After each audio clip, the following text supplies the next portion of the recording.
बिस्मिल्लाहिर्रहमानिर्रहीम। अस्सलाम वालेकुम। उम्मीद है आप सब खैरियत से होंगे। आज मैं आपके साथ STA 301 स्टैटिस्टिक्स एंड प्रोबेबिलिटी की फाइनल टर्म प्रिपरेशन की वीडियो शेयर करूंगी। इसमें मैं आपके साथ दो चीज़ें शेयर करूंगी। फर्स्ट तो मोस्ट इम्पोर्टेंट और रिपीटेड MCQs STA 301 के, और सेकंड पे वो टिप्स और ट्रिक्स जिनको फॉलो करके आप अपने इस सब्जेक्ट का CGPA अच्छा मेंटेन रख सकते हैं। तो पहले बात कर लेते हैं MCQs की। तो देखें, MCQs किसी सब्जेक्ट में 40 के आते हैं, किसी में 54 आते हैं, किसी में 50 आते हैं। मीन्स हर सब्जेक्ट का अलग अलग क्राइटेरिया होता है, उसके लिहाज से आते होते हैं। तो आपने MCQs कहाँ से करेंगे?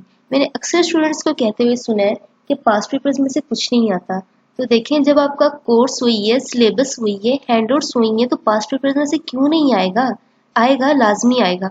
आप मुआज की फाइल को रीड करें, वकार सिद्धू की फाइल को रीड करें, जुनैद की फाइल को रीड करें, लेकिन ये बात मैं फिर भी कहूँगी कि किसी पे डिपेंड ना हो, क्योंकि जब मैं लास्ट टाइम प्रिपरेशन कर रही थी CS 201 की, तो उससे मुझे जुनैद की फाइल में बहुत ज़्यादा मिस्टेक्स मिली थी। तो काफ़ी मैंने देखी भी हैं, काफ़ी मैंने नोट किया कि उसमें काफ़ी ज़्यादा इको के सब्जेक्ट में भी काफ़ी ज़्यादा मिस्टेक्स थी जुनैद की फाइल में। तो किसी पे डिपेंड ना करें, अपने साथ में लाजमी कंफर्म कर लिया करें कि जो हम ये याद कर रहे हैं, ये इतनी एफर्ट कर रहे हैं, तो बिल्कुल ठीक है। तो साथ में हैंडआउट्स खोला करें, गूगल खोला करें, उसे लाजमी कंफर्म कर लिया करें कि जो हम याद कर रहे हैं बिल्कुल इसका एक्यूरेट आंसर है, करेक्ट सोल्यूशन है। और फिर आ जाएगी बात आपके सब्जेक्टिव की। तो मैं आपके साथ इसके मोस्ट इम्पोर्टेंट और रिपीटेड क्वेश्चंस भी शेयर करूंगी आगे वीडियो में, और इसके करंट पेपर्स भी शेयर करूंगी कि जिससे मतलब आपको काफ़ी हेल्प मिल जाएगी कि इस बार हमारा पेपर कैसा आएगा। जैसे जैसे पेपर होते जाएंगे वैसे वैसे आपके साथ मैं शेयर करती जाऊंगी पेपर्स, तो ताकि आपकी हेल्प हो जाए। और ये जो फाइल है, ये मैं इसका आपको PDF फॉर्म की मैं मतलब लिंक दे दूंगी आपको डिस्क्रिप्शन में। वहाँ पे आप क्लिक कीजिएगा और आपके सामने एक पूरा इंटरफेस आ जाएगा। वो जुनैद की फाइल का होगा। वो मैं इसलिए आपको रेकमेंड कर रही हूँ कि जो मुआज की फाइल है और वकार की फाइल है, इन दोनों फाइल्स को है तो दो मुआज की बहुत ज़बरदस्त फाइल है, ठीक है। 90% 99% उसमें करेक्ट एक्यूरेट सोल्यूशन होता है, लेकिन कुछ गलतियाँ भी हैं। इन दोनों फाइल्स को मर्ज करके, मॉस की फाइल को और वकार की फाइल को मर्ज करके जुनैद ने अपनी फाइल तैयार किया और उसमें कुछ न्यू MCQs ऐड कर दिए जस्ट। तो आप जुनैद की फाइल को रीड कर लें तो आपकी वकार और मॉस की फाइल ऑटोमेटिकली रीड हो जाएगी, लेकिन साथ में कंफर्म कर लीजिएगा कि जो आप याद कर रहे हो ठीक है, ठीक है। तो विदाउट टाइम वेस्टिंग स्टार्ट करते हैं। वीडियो काफ़ी लंबी हो जाएगी इस तरह। तो question number 1, the my original PDF of any continuous variable of obtained by, तो इसमें फर्स्ट वाला आपका आंसर आएगा इंटीग्रेटिंग। सेकंड, आ कोरिलेशन कोफिशिएंट, तो इसमें आपके पास ये लास्ट वाला ऑप्शन आएगा all of these. Which of the following is not a property of binomial experiment, तो इसमें आपके पास एक थर्ड वाला आंसर आएगा the probabilities of two outcomes can change from one trail to the next. Question number 5, we can obtain the individual probabilities of x and y from the joint probability function distribution of x, y. Such individual probabilities are known as marginal probabilities. First option इसका correct है. Question number 6. In the hypergeometric distribution, events can be classified into two categories. Second वाला इसमें आ जाएगा आपके पास. Assume a large distribution in which 6 is equal to 6, which is the standard error of the mean of the base for which n is equal to 10, तो 1.9 इसमें last वाला आपके पास correct option आएगा. Question number 8. In the binomial distribution, the formula of calculating the mean is, तो इसमें second वाला option आएगा is equal to NP. With the geometric probability distribution has the parameters, इसमें आपके पास थर्ड वाला ऑप्शन आएगा capital N, small n and K. Question number 10. A random experiment is one in which we can repeat a large number of times under the similar condition as produced as. It produce. तो इसमें आपके पास second वाला option आएगा, different result. Question number 11, Poisson distribution is never. तो इसमें आपके पास third वाला option आएगा, negatively skewed. Question number 12, if e of x is equal to 3, then e of 4x plus 3 is equal to 5। इसको calculate करेंगे आप, 4 को 3 के साथ मल्टीप्लाई करेंगे तो 12 आएगा, 12 में फिर 3 प्लस कर देंगे तो आपके पास ये 15 आंसर आ जाएगा। If x and y are independent, then curve of x and y is equal to 0। First वाला ऑप्शन इसमें करेक्ट है।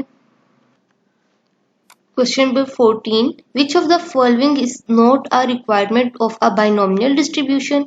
अब आप देखें यहाँ पे इसने बोला है बाइनोमियल डिस्ट्रीब्यूशन की रिक्वायरमेंट ना हो, तो इसमें लास्ट वाला आएगा, इक्वली लाइकली आउटकम्स। आगे उस चीज को आपने याद रखना जो क्वेश्चन में मैंने आपको बताई है, is not a requirement of binomial distribution. Question number 15, if we are testing HO ratio mean is equal to 250 against H1 ratio mean greater than 250 exceed 250, then rejection region will be, last वाला option आ जाएगा, on the right side of the mean। अब इसमें देखें, इसने बोला है विच of the following is the requirement of a uniform distribution. उधर उसने नोट बोला था और यहाँ पे नॉर्मल डिस्ट्रीब्यूशन बोला था, जबकि यहाँ पे यूनिफॉर्म डिस्ट्रीब्यूशन की रिक्वायरमेंट पूछ रहा है।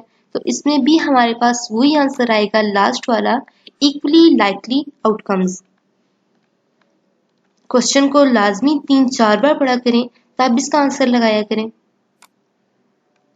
The T distribution can never become narrower than, तो इसमें सेकंड वाला ऑप्शन आएगा, standard normal distribution. Question number 18, T distribution can be used to find the confidence interval for population mean, second वाला option आएगा इसमें। Next, which of the following provides hypothesis testing, तो इसमें आप ये लास्ट वाला ऑप्शन लगाएंगे, correct, testing statistics. Question number 20, alpha is the probability of making type 1 error. Question number 21, the test statistics to test the U1 is equal to U2, U represent the mean of population, normal population when n is greater than 30। तो इसमें आपके पास Z test आएगा। Z test के हवाले से काफी MCQs आते हैं पेपर में, रिपीट भी हो रही हैं। इस टॉपिक को अच्छा डीपली पढ़ लीजिएगा, मीन वाले टॉपिक को भी डीपली पढ़िएगा। Question number 22, suppose that the workers of the factory B believes that the average income of the worker of the factory A exceeds that the average income of the null hypothesis will be, तो इसमें आ जाएगा आपके पास ये वाला option, mean A and mean B, last वाला। Question number 23, which of the following statement is not true, तो इसमें थर्ड वाला ऑप्शन आ जाएगा, as the degree of freedom get smaller than the T distribution dispersion get smaller.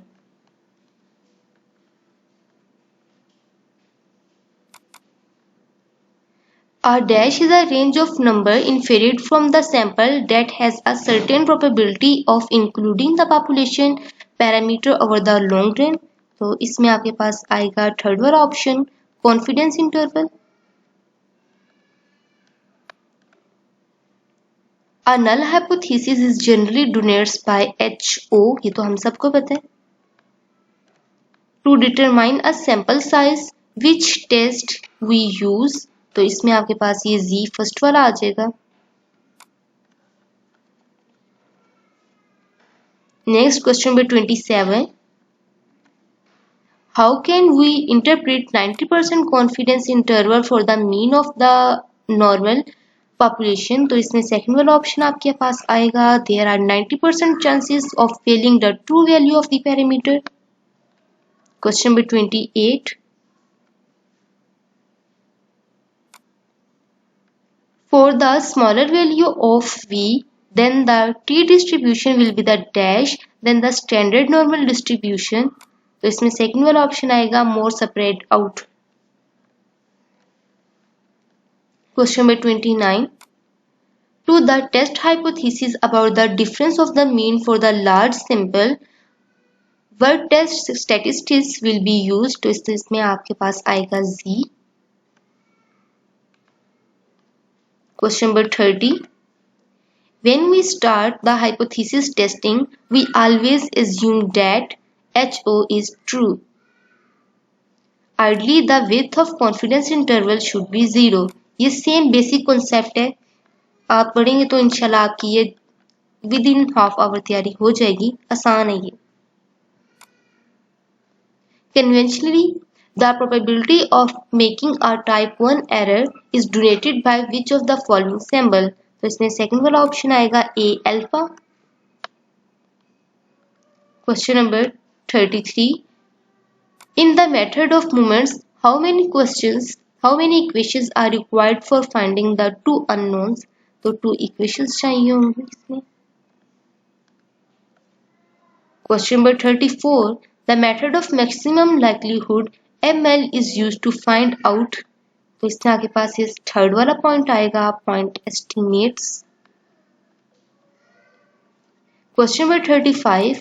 In the interval estimation, we obtain a dash of the values as an estimate of parameter. तो इसमें आपके पास ये second वाला option आएगा, range. Next, question number 36. We can apply the method of maximum likelihood on discrete as well as continuous variables. Next, question number 37. Third last question. Inferential statistics involves all these: testing of hypotheses, confidence interval और estimation of point. ये तीनों इसमें include होंगे. Question number 38. Dash are equivalent. तो इसमें आपके पास second वाला option आएगा, type 1 error and the level of significance. Second last question. The internal estimation and the confidence interval are always same. ये बराबर होते हैं आपस में. Last question, question number 40. A failed student was passed by the examiner is an example of. Last वाला option इसमें हमारा answer आएगा, टाइप 2 एरर. मैंने जिस तरह मिड टर्म के मोस्ट इंपॉर्टेंट टॉपिक्स आपके साथ शेयर किए थे जो कि आपके लिए बहुत हेल्पफुल रहे, इंशाल्लाह फाइनल के भी आपके साथ मोस्ट इंपॉर्टेंट टॉपिक्स भी शेयर करूंगी, मोस्ट इंपॉर्टेंट और रिपीटेड क्वेश्चंस भी शेयर करूंगी सब्जेक्टिव टाइप के लिए. और डिस्क्रिप्शन में जिस फाइल का मैं आपको लिंक दूंगी उसको जब आप ओपन करेंगे उसमें आपको MCQs भी मिल जाएंगे और सब्जेक्टिव भी मिल जाएंगे जुनेद की फाइल के, जहाँ से आपको काफ़ी ज़्यादा हेल्प मिल जाएगी. तो अगर आपके लिए वीडियो हेल्पफुल हो तो मेरे चैनल को सब्सक्राइब कर दीजिएगा और मेरी वीडियो को लाइक कर दीजिएगा. अपनी दुआ में याद रखिएगा. नेक्स्ट वीडियो मिलते हैं. अल्लाह हाफिज़.